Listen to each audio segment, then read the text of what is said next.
And we begin the bulletin with Sri Lanka, where early results indicate a win for Anura Dissanayake. Official results of the landmark presidential elections are expected to be announced later today. Now, as of now, Anura Kumara Dissanayake is leading with 41.4% of the vote. Sajith Premadasa has reduced the margin. He now holds over 32% of the vote.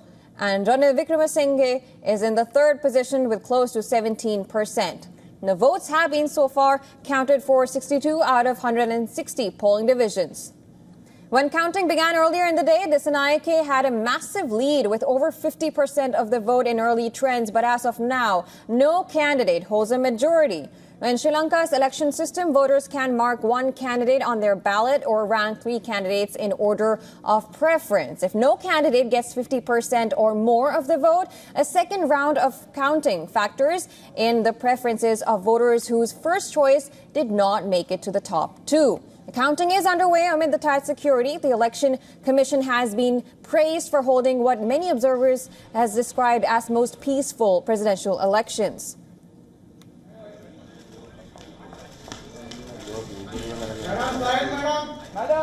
The big focus remains on the three anticipated preferential candidates: Sri Lankan President Ranil Wickremesinghe, main opposition leader Sajith Premadasa, and Marxist-leaning challenger Anura Kumara Dissanayake.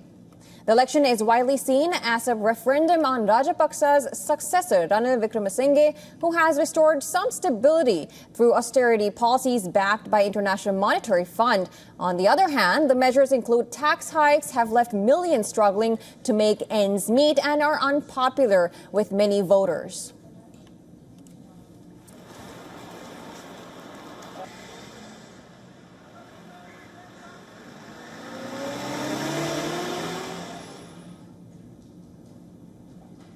All right, for more on this, we were earlier speaking to Kusal Pereira. He's a writer and journalist from Sri Lanka. Listen to what he said.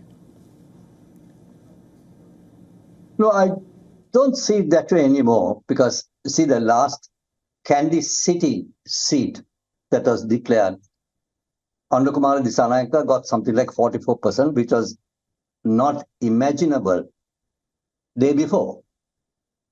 So it proves that he is getting far more votes than anyone would have expected in ordinary parliamentary seats, apart from the postal vote. Even Hambantota, he basically swept the traditional seat, the Beliata seat of the Rajapaksas. He won very confidently. So this is a repeat of the 77 Jayajawardana's victory, where Jayajawardana, not being a very popular leader even among the rank and file of the UNP, defeated Mrs. Bandaranaike, who in 1970 got 2/3 in the parliament. So I don't think we would go for a second count, and I don't think it would be a very thin majority. I think it would be a majority of about 5 to 6% at least. All right, for more on this, our correspondent Dasani Athada is joining us live on the broadcast from Colombo.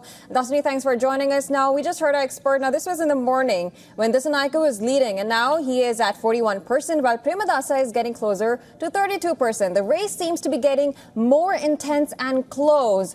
Now, the question is, are we looking at a second round?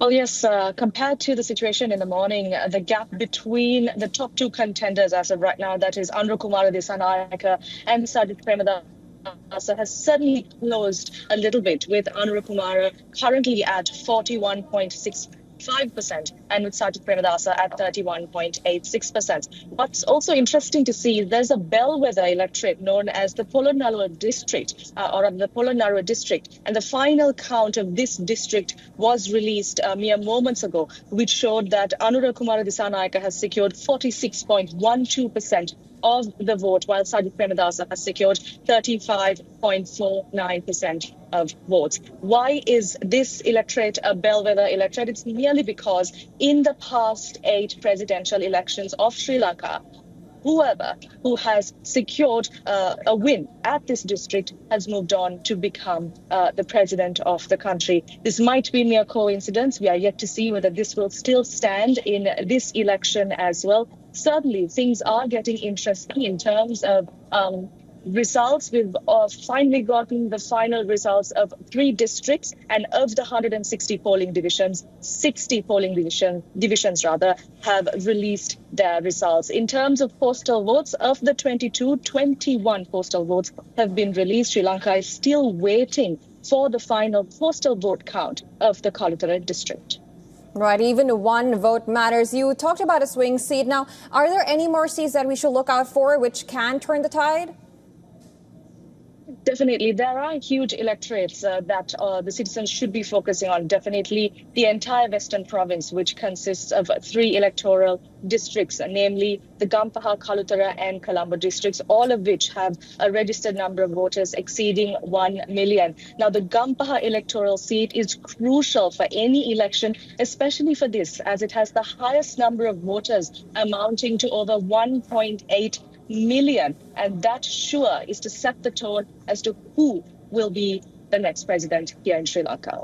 Absolutely. This is just less than 100 or probably 100 more divisions to go to now. So if we look at the second round, how does that take place? Can you give a brief summary on that? Right.